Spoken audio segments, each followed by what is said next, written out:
Good morning, calculus class today. So I would like to talk about sections 1.2 from James Stewart Calculus. And so the first slide right here, so what you need to do, you want to classify the following functions. So we do have all those different type of function we talked about already. So, but the thing is that it's all about structure wise.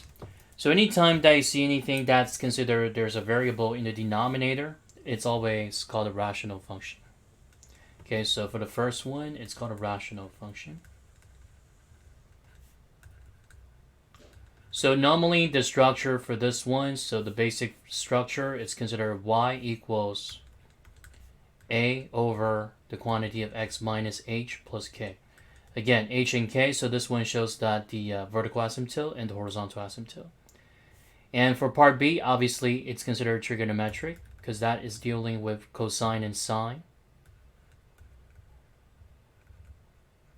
Okay, so trigonometric functions with cosine and sine. And then for part C, this one is called the polynomial. So this one that involved with x to the power of 10, x to the power of 3, x squared. So we always want to consider the end behavior, the one with the highest power. So this one is called the 10th degree. 1, 2, 3, 4, 4 terms involved. So it's a 10 degree quadnomial. Okay, so this one for the 10th degree quadnomial. And then for this one here, so you might be wondering, there's so many things involved. If you just look at the functions separately, we do have linear, quadratic, radical. So for the second term here, so this one is a composition. It's a combination of quadratic and radical. But overall, if you just put them all together, eventually it's going to be considered rational. So this one can say that it's a combination, it's a composition. Composition of radical, linear, quadratic, and this whole picture here, that would be considered rational. Okay? So now let's find out what else we have. So this one is just the parent graph of all the basic functions that you need to be aware of. So graph the following parent functions. So x to the power of 3, it's always considered a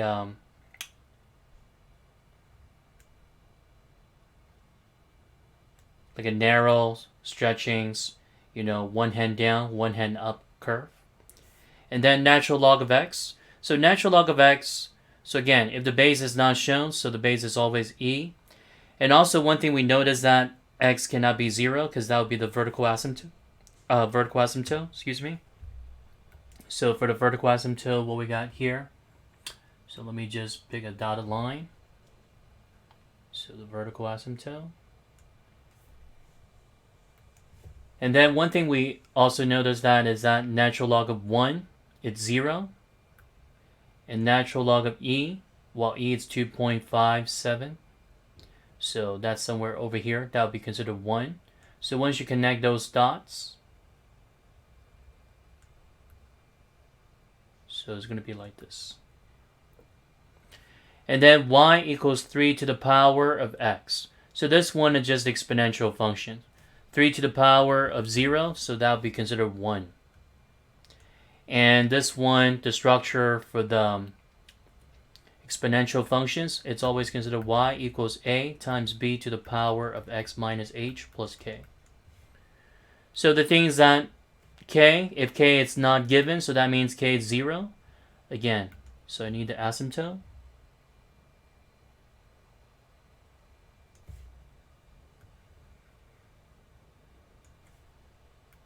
So eventually, so the graph is going to be like this. And also, another point that you want to put in here, it's x equals 1. So x equals 1, then that means y would be 3. Right up here. Okay. So again, the structure, so we talked about that already. So for the cubic one, it's y equals a times quantity of x minus h to the power of 3 plus k. And then the natural log one is y equals a times natural log of quantity of x minus h plus k. Again, the value of h here, that would be the vertical asymptote. So like this one, h is not shown, so that means 0. So 0 would be the asymptote. And then for cosine of x is always considered a bell curve. So the amplitude, it's always 1. So it's bounded from -1 to 1. So cosine of 0, then that'd be 1. Cosine of pi over 2, then that'd be 0. And then cosine of pi, then that'd be -1. And then cosine of 3 pi over 2, it's going back to 0 here. And then cosine of 2 pi, then that'd be 1. So the way to recognize the shape, so this one I usually call that it's an upside down bell curve.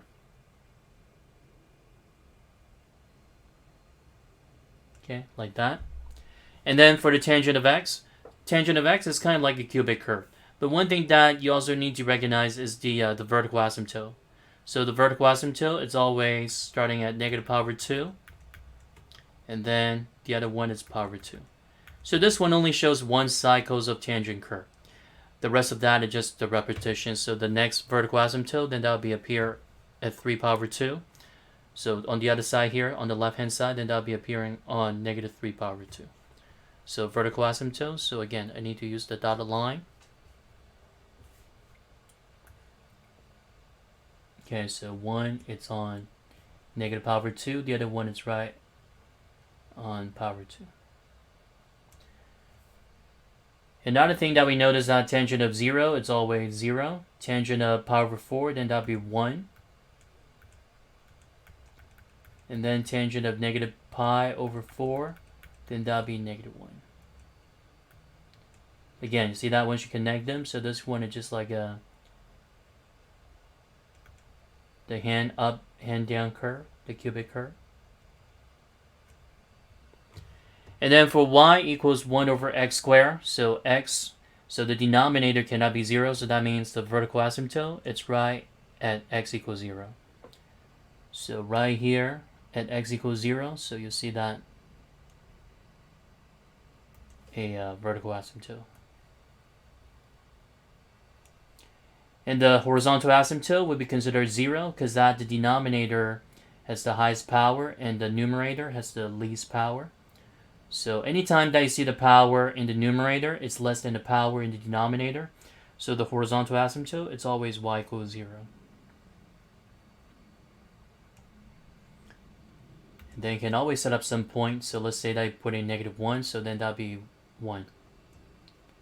+1 is also 1. And then the number is getting bigger, then that means the whole thing is going to be getting smaller. So eventually it's going to be like this. Again, the asymptote shows the boundary of the curve.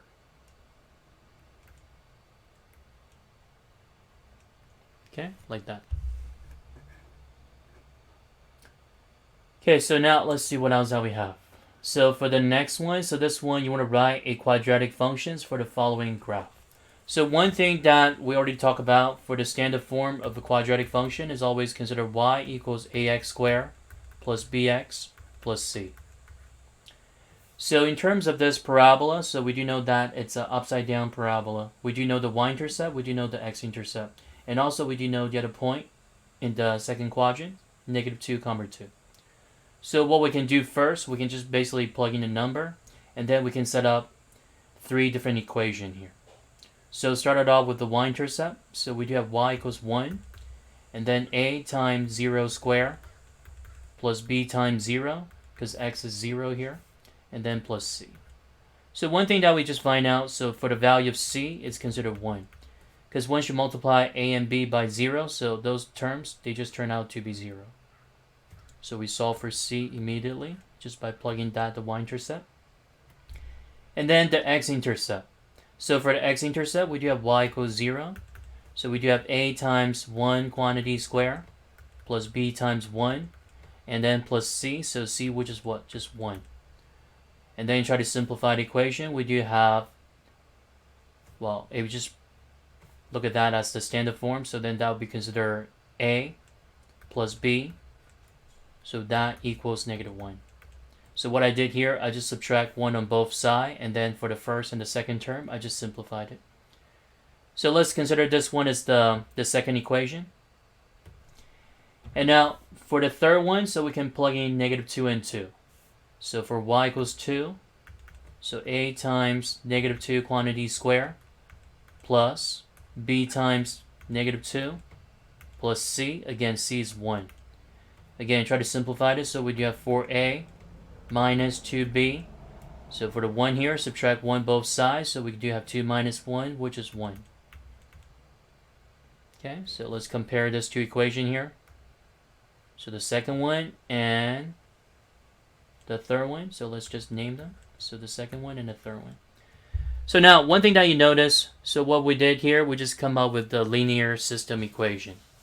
So in order to solve for the linear system equation, so there's so many strategies. So we can use substitution, we can use elimination, and also we can use matrices. But I don't want to get into matrices now, because matrices, that's about linear algebra.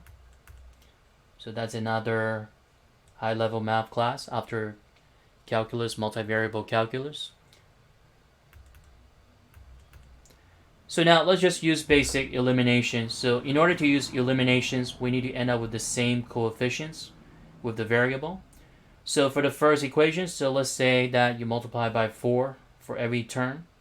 So we do have 4a plus 4b. So that equals negative 4.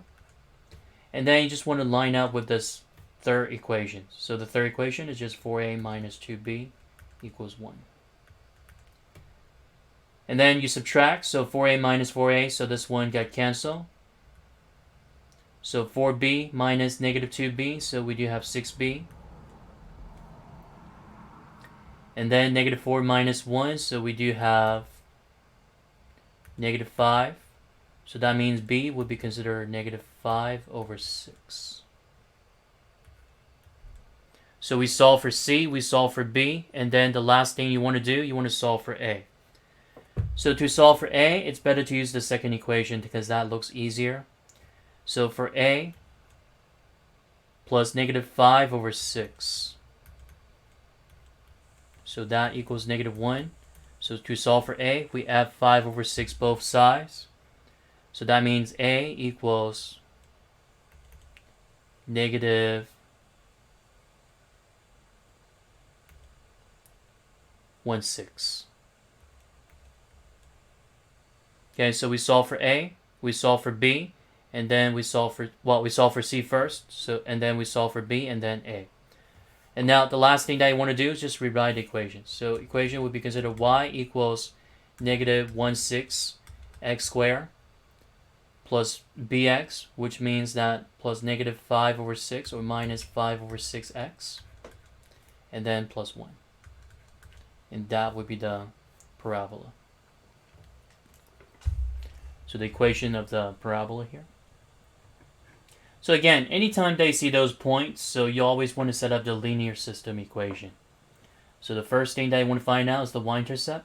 The y-intercept is always the value of c right here. And then the rest of that, you just need to plug in a number and then simplify it so we can come up with a linear system. Solve for a and b, use any strategy you want. And now the next one, it's about the linear regression. So I do have another video for this one. You guys probably want to watch that later. But one thing I just want to emphasize here, so anytime that you want to put in the lists on the graphing calculator, so the first row is always the first column, which is considered L1. And then the second row is always the second column, which is L2. But for the number that you want to put in here, the initial value, you always want to put in 0. So the increment here is 5. So the first one for L1, the first column, you started with 0, and then 5, and then 10, and then 15, and so on and so forth. You don't just want to plug in that 55, so that means you don't start with the y-intercept for the linear regression. So once you be able to plug in those numbers, the data sets, and then you can just generate the regression line, and then once you get the regression line, you can generate the function. So make sure that you check the other link that I have for the video, the way that I put up those data. And then once you use the the model, so you can find out the rate at 100 degree Fahrenheit. So estimate that the rate at 100 degree Fahrenheit. So that means basically just finding the slope. Okay. So once you get the regression line, you can find the slope, and using the slope, you can find out the exact rate at that time or at that moment, or with the degree of Fahrenheit for the temperature. Alright, so I'll see you guys next time. So any question, any concern, so make sure that you come to my tutoring and also the office hour. So I'll see you guys later. Take care.